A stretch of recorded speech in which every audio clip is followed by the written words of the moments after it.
Hello, welcome to Quick HDR with Chris Ross Hairs. Let's get into it. First thing you want to do is open up your image in Photoshop. Make sure your layer is unlocked. The first step is to go to Image, Adjustments, HDR Toning. It'll ask if you want to flatten document. We're going to undo this, so yes, it is okay, and then in this dialog, we will select preset Scott 5.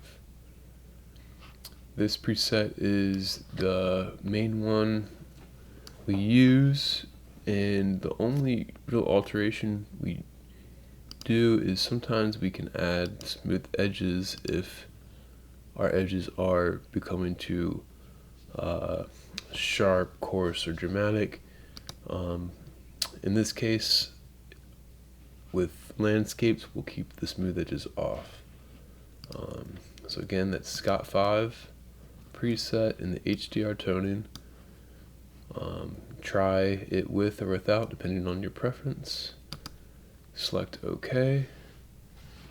Now that we have an HDR image with all the grit, we will select it all, Command A, or select all, and we will copy that, edit copy, or Command C,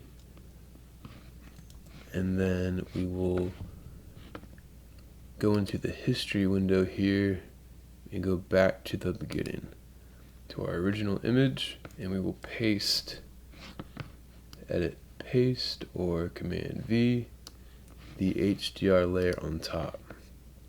Once we have that image on top, we can label it HDR, label the bottom one original, and here's where we get into the layer stacking.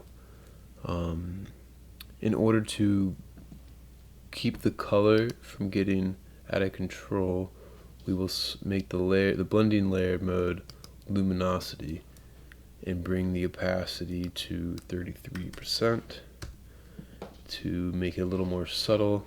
And you can toggle it off and on to see how much HDR grit is being applied. And if you like this version, you can stop here.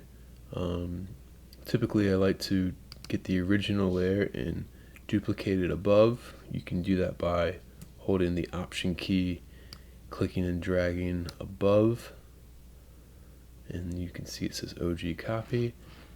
Here I like to maybe add some effects.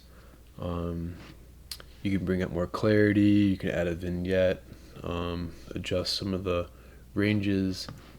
The typical process I do is tip filter, camera raw filter, and crank up the clarity.